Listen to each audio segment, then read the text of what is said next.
Since we're on the 22nd floor, o 12th floor, ikot tayo sa kabilang side. Medyo confusing, pero this is our floor, 12th floor. And then this is the lobby.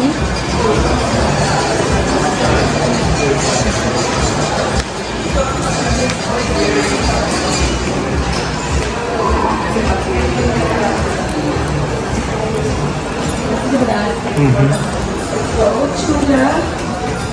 Of course, kailangan ito para. And then, ito. Wow, 21.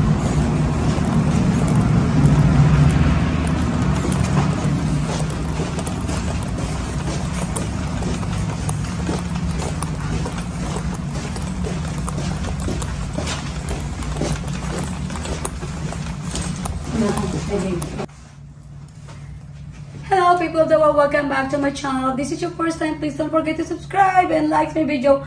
Today guys, another day, another room tour. So we are here at Araneta Center, Cubao, Quezon City, and we're staying at Ibis Style. Ibis Styles, yun ang pangalan nila. So anyhow, let's check it out the room.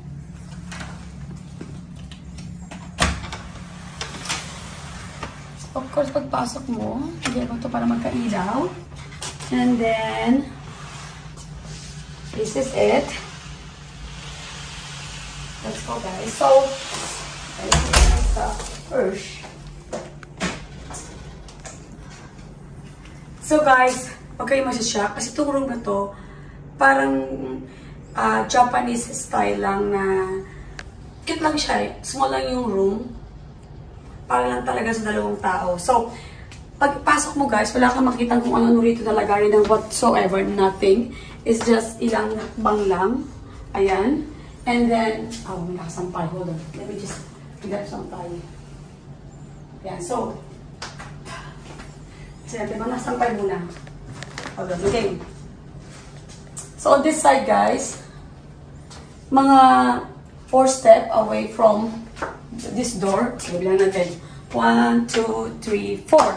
So, on the right side, ito na yung shower. Actually, so, pakita mo yung shower, God.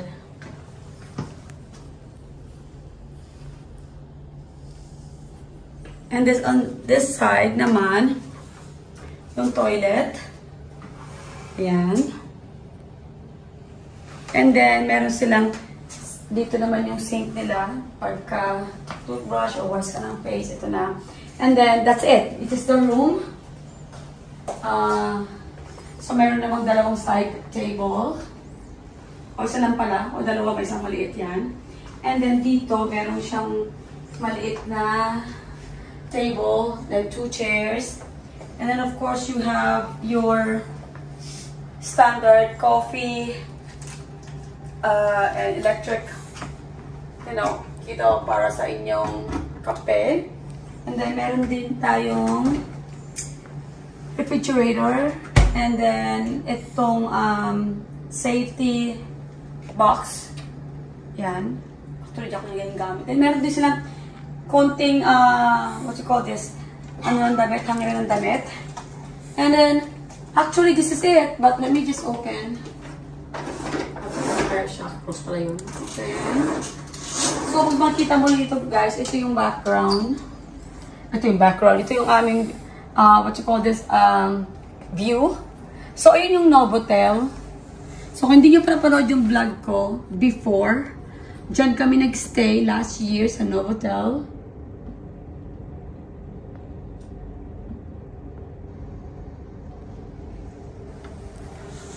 So, bali guys, itong Ibis Styles, nakakonect din siya sa Gateway Mall. The same as Novotel, hindi siya nakakonect, pero few step lang, nandun ka na rin. Pero ito, talagang literal na nakakonect talaga siya. Kasi kaninang umaga, nag-try kaming pumasok kasi maaga pa. Sarado pa yung mall, pero merong daanan na pwede kang pumunta lang sa baba. So, ayan. So let's go guys, punta naman tayo sa taas. Anong floor yung amenities niya?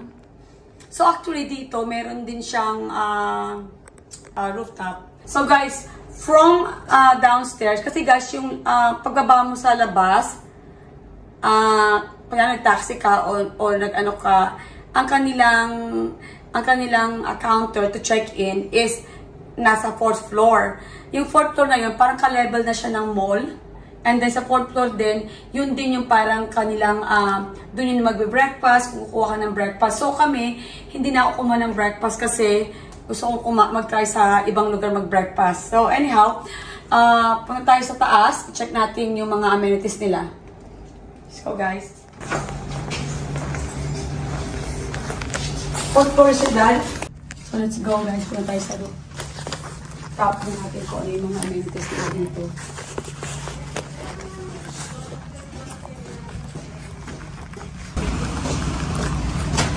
So, meron din silang pa-water. May water dispenser dito.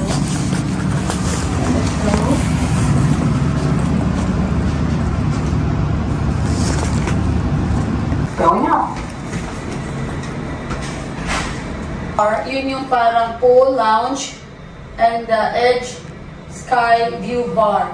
Tignan natin. First time ko lang din ito, guys. So, actually, pag nag-hotel naman kami sa Quezon City, hindi kami nag-avail ng mga amenities kasi palagi kami nasa labas. But this time, check lang natin kung anong amenities meron sa taas. Ito nga. Going down. Ito nga. Ito nga.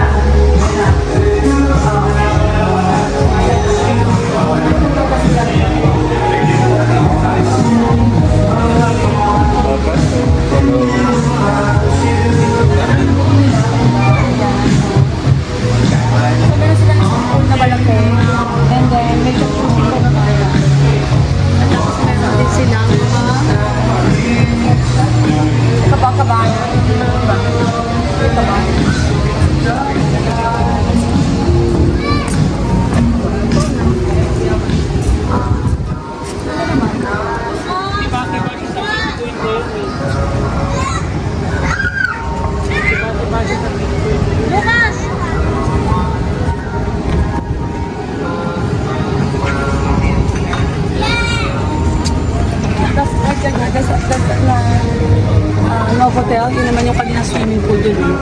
Sabay yung pag naman turok yun.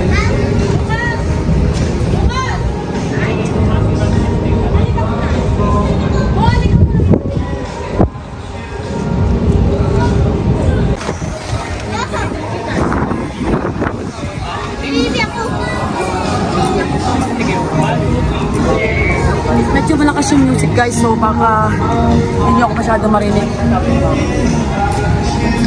Wag na siya magsinelas. Wag na siya magsinelas.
So guys, dito pa nakalagay kung may nalilito ka kung hindi mo alam, dito yung information nila.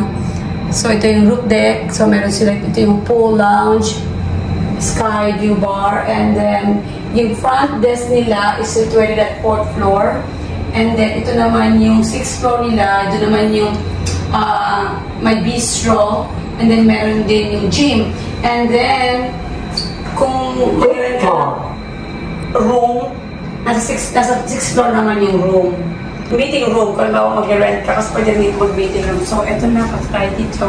Going down. So, ayan. So, ayan yung gym nila.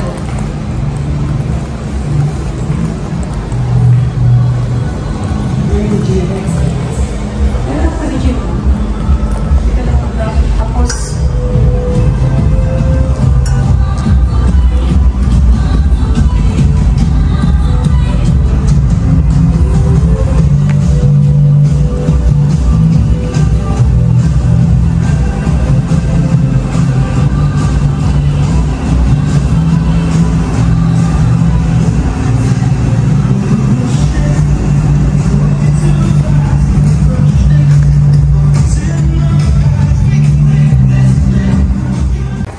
so from 5th floor, baba ngayon tayo may escalator. So yun na yung mall. Let's go.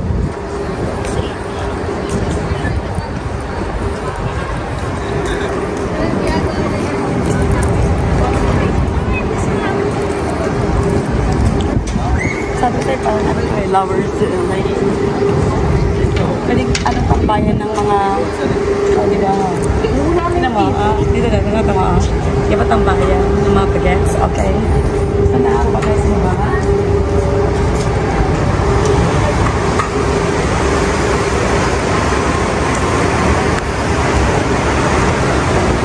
So talaga sa bayan tayo. Actually ito yung counter.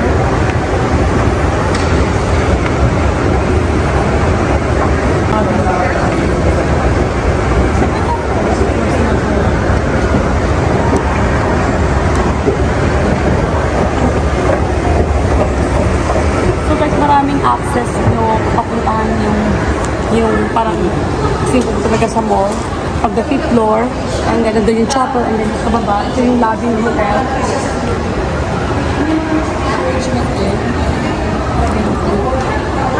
Tapos, ito na baba tayo rito.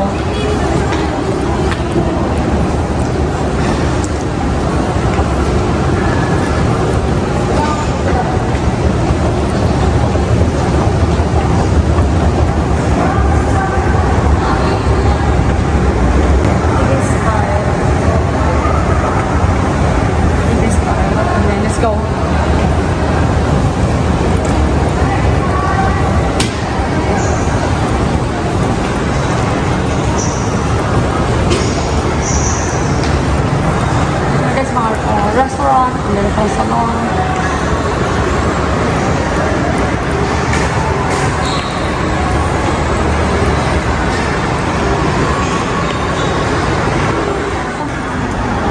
So hindi ko masabi.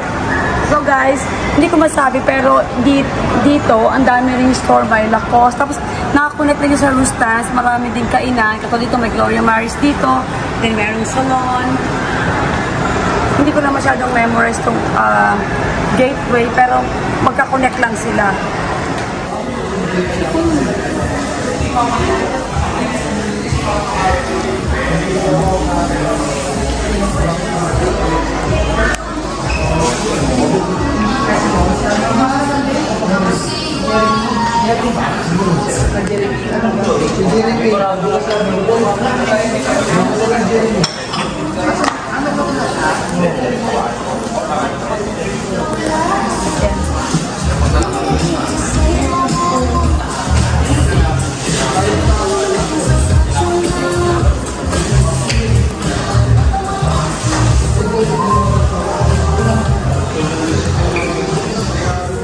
Yun guys yung lobby ng hotel, nasa 4th floor.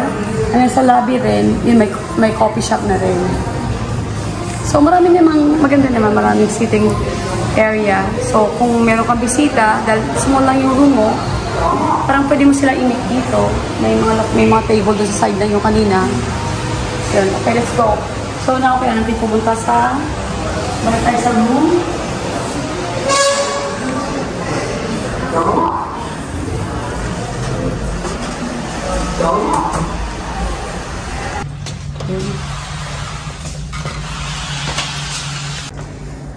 guys, ito na, nakabalik na kami ngayon sa room namin.